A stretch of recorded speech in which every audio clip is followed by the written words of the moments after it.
I'm so thankful to ma'am that finally now, in the last 4 days, I have gained a much needed theoretical background that was so missing from my teaching. I'm so sorry I'm neglecting you over. Warning, I can't detach my feelings. I'm so overwhelmed in the last 4 days with the kind of expertise that thanks to you we could get the benefit of it. So please forgive me for that.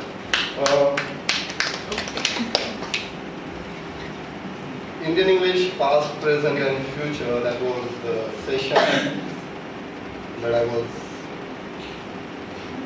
would say, completely, I was flat when I got to that. I mean, Macaulay, I have been teaching for so many years, ma'am must be knowing, and those who are teaching English, even from FY we start teaching Macaulay's Minute, and we make the villain out of Macaulay each and every time we teach Macaulay, thinking of Indian English. But ma'am, when you talked about, I was completely unaware of Chandrabhan Prasad's perspective. Let me review of the summarize of that lecture. I learned the history of Indian English, how the term in English has come up. First, let me tell you, I am very much excited that why I have selected this topic. As Indian, we know that we are very much curious about how whether there is very good morning to all. I was certainly not aware of a lot of things which I thought that, I knew this, I knew that. But then because of this lecture, the series of lectures which we had, I could come to know a lot of things. A few are there which I'll just compress and still put it across since we are short of time. I started learning English from 5th standard because I'm from a vernacular medium, and so there was a huge impact of native language, and there was this fear of speaking English from the beginning of the time. So when we start learning it at the age of 5th standard, we are more scared. Nowadays, the schools have started teaching, even in vernacular mediums, they've started teaching from 1st standard or maybe, from kindergarten. Now, I feel that because of this lecture, I understood that there's nothing wrong in speaking Indian English or the way we speak one. there's a difference between language 2, that is second language, and there is a difference between native language, and there's a difference between foreign language. All three are different things, because I used to think native language and foreign language are the same thing, but they are not, because of the series of lectures I could understand this in a more better and detailed manner. There's one theory or whatever, I don't know, but I came with, which I would like to tell you since we are talking about it. I don't know whether it is right or whether it is wrong, but you may be the best person to tell me about it. I feel that even native languages, such as English, have stereotypes in their own dialects. But they are not called stereotypes. They are called development or progressing of the language, or we are moving towards 2017 now. So the language develops with the time. So they are not called or looked down upon like stereotypes, or as we know, Sri Lankan English or Indian English or South Asian English, the whole section. If we develop some kind of difference in the original language, we all of them call that difference as a stereotype. But then in native language also they develop, but then nobody calls them. Sometimes they do get recognized, sometimes they don't get recognized. As you had said, that upliftment is such a word which was used in English earlier, then it came to India, and now it's popular in India, but written usage has fallen out. So such words are included or excluded, that's gonna happen. But then I think I have made my points very clear. And you were very cool and very calm while giving lectures, which I think I should learn from you, while not getting angry at people. I think you were the patient one who dealt with all of us. I think that summarizes everything, I hope, and I'm very thankful to you. Thank you, ma'am.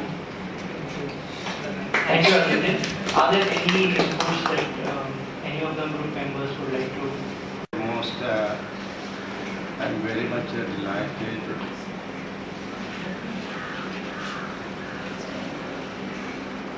by the style of the presentation of madam, and the presentations were of high quality. With a focus on South Asian languages. First, we'd like to comment on the placement of the session. Given that it was the second session on the fourth day of the workshop, it seemed to form the crux of the entire workshop, and even topic-wise was something that we as researchers and academicians were looking forward to. In terms of design, the model of the model followed during this session, I think, was a guidance, brainstorming and discussion model, and it worked very well. The guidelines that were given first by Dr. Langer took into account her years of experience as a researcher and as a research guide, and the first consideration that she asked us to take into account was the area of interest and the time we had at hand, and a three-stage requirement of research domain, hypotheses and methodology. And I comment on this merely because this was something that was taken into account by the participants when they gave their inputs. The second stage of the workshop in this model was the discussion. Because the input because the session was at such a climactic moment in the workshop, I think the participants were able to take along with them everything that was touched upon in the previous sessions, be in terms of concepts like code mixing, and also more importantly the kind of baggage that these concepts come with. It wasn't an empty attempt to just say I want to study this, but the background of why something is done and what the motivations for certain kinds of linguistic behaviors might be formed a part of the research question. So responsibilities of undertaking particular kinds of research works came through from the participants. When we came up with these inputs, there was immediate assessment given by Dr. Langer. So we were told a certain topic might take longer, and certain kinds of methodologies might be more appropriate for certain kinds of ideas. So this helped us fine-tune our ideas. I think what could have been done probably, while the inputs that we as participants gave were quite interesting, some of the areas we could have considered, I feel, is we were introduced to a lot of tools such as Ancong or Angram or Anagram, I'm not sure how to. Angram. Yeah. So I think we could have spoken about how we could have incorporated that into our research. We could have also tried to, I understand the demographic of a certain gathering determines the kind of interest areas, but I think given the scope of the workshop, we could have gone beyond just Indian English and we could have spoken. Present here, myself Anuradha Singh and my colleague Mr. Akshay are going to have a presentation on the last topic of the workshop, that was Learner 2 and Learner 1 Englishes. I was particularly interested in N2 English simply because I was very keen to know how kids pick up language, and also for the fact that kids generally in India tend to learn English only when they go to school. So that is why the placement of the session was very interesting for me. And also the other thing that I noticed was there were a lot of new aspects that came up within that. So I was not particularly familiar with things like redundancy, which is quite common actually, which is again, I was influenced a lot by Hindi. So I was kind of trying to find out examples of how literal translations lead to a lot of redundant words in English as well. So based on that, I think it provided an interesting area for research methodologies also. So I thought it would make an interesting topic to actually research on, the redundancy aspect of it. So that's right. Thank you on the unit Indian English as an epicenter. So a quick acknowledgement of English as a pluricentric language would underline the direction of the review. English in its diversification has gained multiple epicenters where certain varieties of English are nurtured to serve the needs of the local population. Indian English with India as an epicenter flourished post decolonization of the Indian. Deriving or taking forward from what Anandita just said about English language. And she talked about teacher training programs as the epicenter, and I remember discussing the case, the Hyderabad case, the EFLU. Overall, we all know that India being, a population and territory-wise a dominant feature in the Southeast Asian, geographical area. It was very easy for me to assume at the beginning of the session that yes, Indian English would obviously emerge. As a scholar, I find it very gratifying that that one of the most theoretically complex concepts I introduced finds so much response from you, and is also relevant for you, especially for your work as a honorary linguist, I would say. And I would just like to point out, one of you in their papers raised the point that perhaps this notion of epicenter should be replaced, because one of you compared the paper on the epicenter with another article by Schneider on hybrid Englishes, and English as an Asian language, and you raised the point that perhaps there is something like zero-centricity, because English language is appropriated now even on a grassroots context with no regards for standards whatsoever, just as an instrument to make a better livelihood, and perhaps even epicenter, the notion of epicenter might be superseded in the future by all those people, more and more people, millions around the world, who just grab the English, catch it without being taught. Thank you. Thank you. I will be actually starting with the theoretical background of the session, that is intercultural pragmatics. Now, in the session, as we started directly with the concept of the word politeness, we often say to each other that be polite and all that. These words are often used, but what exactly is the concept of politeness?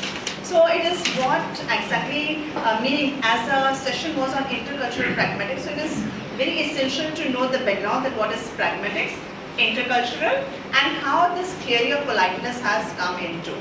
So pragmatics is nothing but this concept of the use of language in social context and in the ways in which people produce and comprehend meaning through language. And obviously when it comes to intercultural way, it is the same that it encounters human beings which belong to different culture. They have their own native languages, but even after all the things, they try to communicate with each other and of course comprehend with each other. Now, when you talk about the politeness, there are certain theories and there are a few critics who have really worked on it and they have tried to express their view. Now, when you talk about the politeness theory, it relies on the idea that there are different kinds of face, positive face, negative face. Obviously, we say that the facial expressions are the best expressions. It is one of the best communication. And the next part that we spoke about when we did the activity, before the activity, ma'am told us that there are different ways, different cultures look at politeness. For me, what was very interesting was that ma'am didn't go to justify what she said, but she showed that to us through the activity. After the activity, I think we very much realized that politeness is not only based on how the speaker tries to be polite, but also depends on the different cultural backgrounds that he and the listener might belong to. And the third part for me, where we discussed the findings from the task sheet, was very interesting because it helped us fit that session into the whole research-oriented way this program is designed, because it made us come up with research questions of our own. And for me, what made the session very effective was that ma'am didn't give us the questions on a platter and we had to come up with the research questions on our own. So picking up from what Eloy said, how cultures influence language, I was particularly interested in the third question of the activity that we did, where ma'am asked us how we would ask for more food if we were at our friend's place for dinner.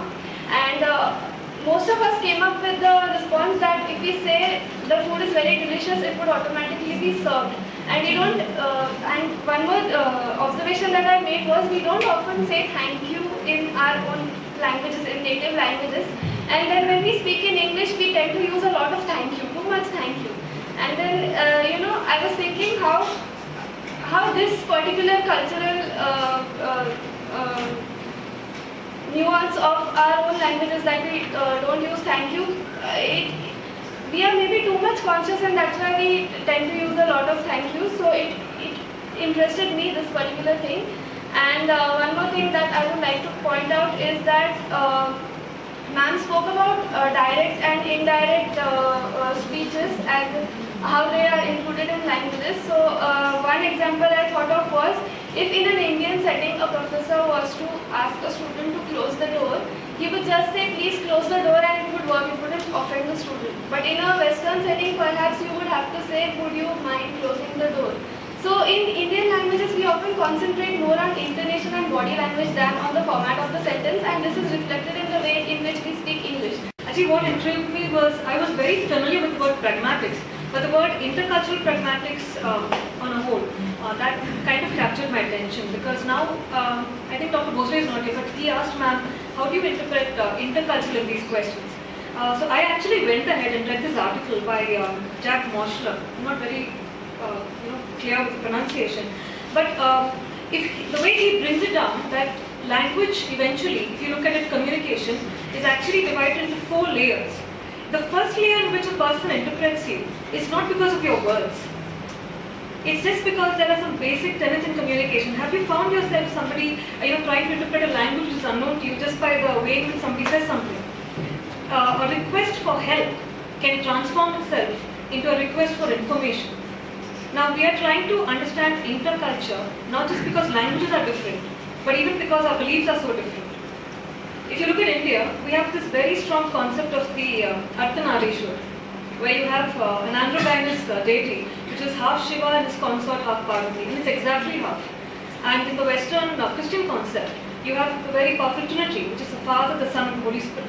So even that forms a part of your understanding. So now are you saying, from a very binary oppositional kind of perspective, you are trying to make somebody understand how fluidity works in a culture, and therefore our interpretation changes.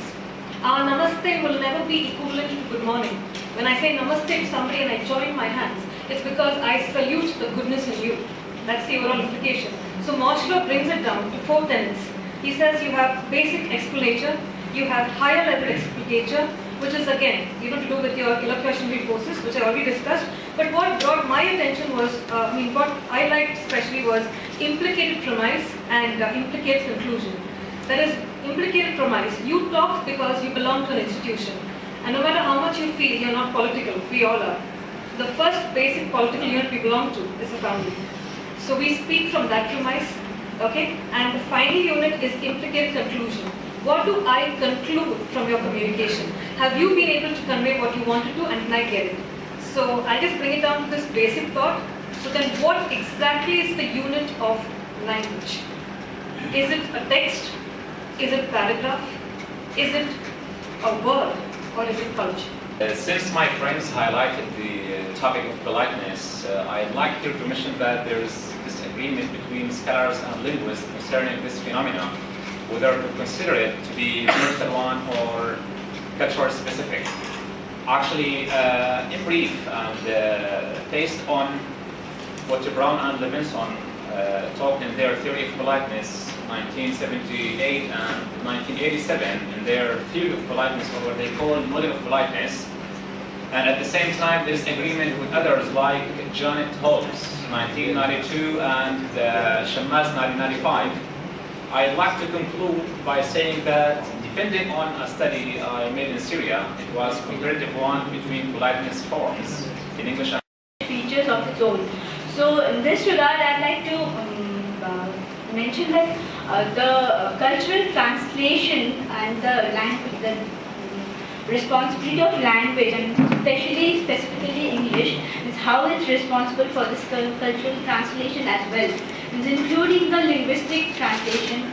I think we could have discussed it further, a bit more. How we can actually, trace the new Englishes and the changes that have undergone, and how actually this language plays a very vital role in writing back to the colonial. This could have been elaborated a bit more. This is what I feel. This is my personal view, of course. Maybe I've missed out many. First, thank you very much for your contribution. So I received a lot of praise. I don't know whether I've actually deserved it, but I thank you anyway.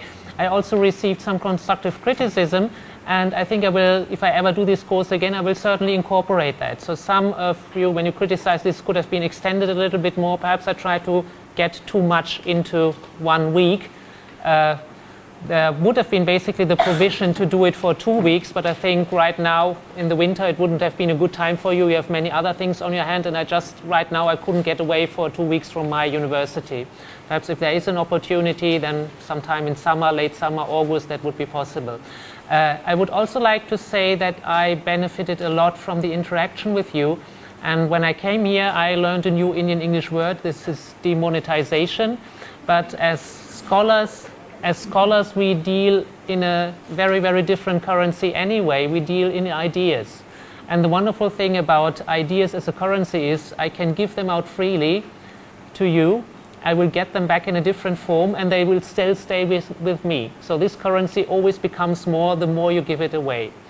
And in that sense, I really enjoyed it very much, interacting with you and getting your input. And I must say, I am particularly grateful to see that you found it useful, that it wasn't a waste of your time.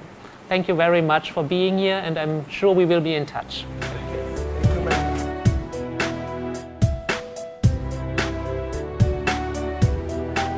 Good morning.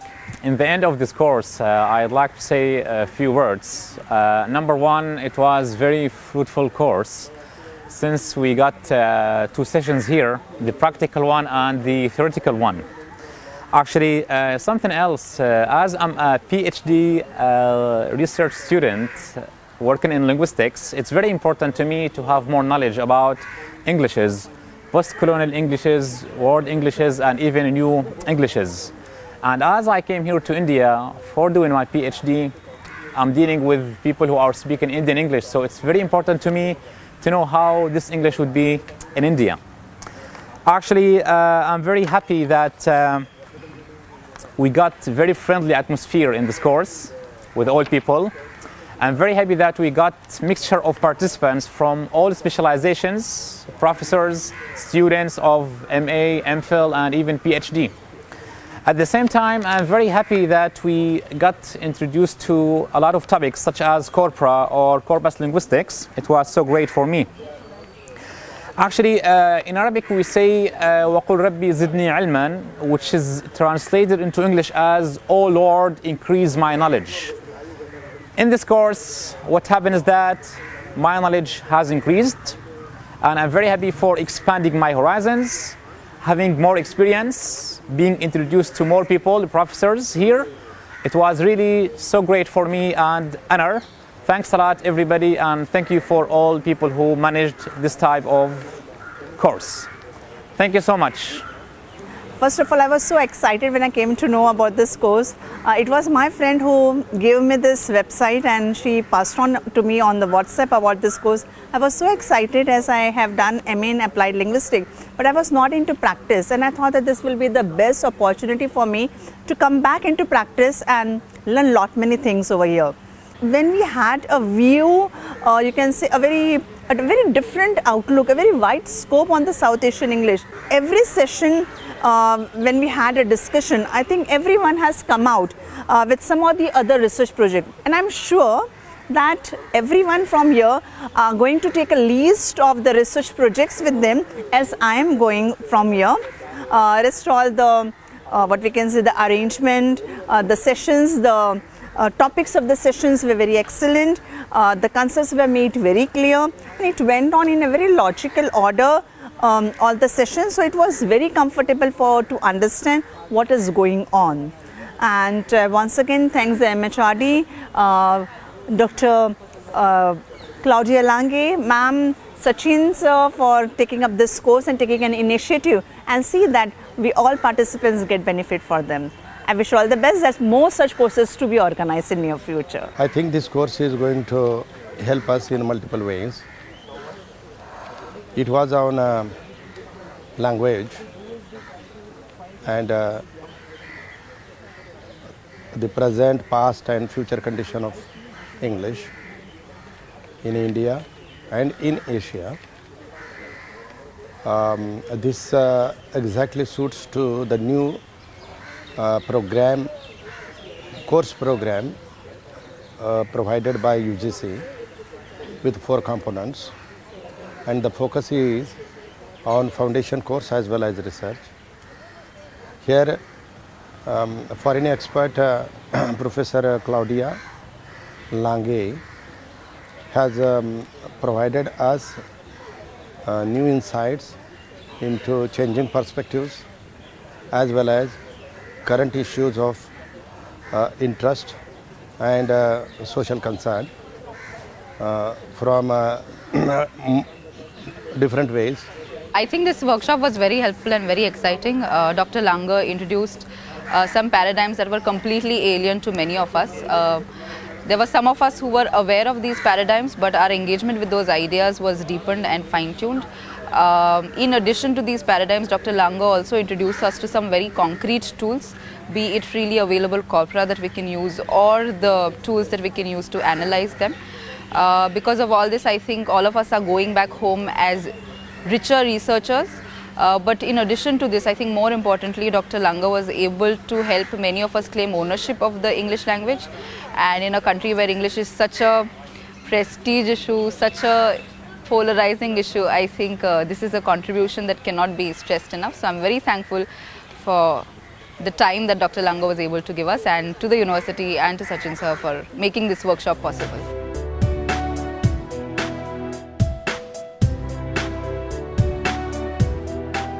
This is now the end of a 5-day course under the government's GYAN scheme, invited by the University of Mumbai English Department, and the course title was South Asian English's Current Research Directions. It drew participants from all over the country. I was very pleased about this result, and in terms of content, the course was about explaining the frameworks and current approaches to the study of the so-called post-colonial Englishes.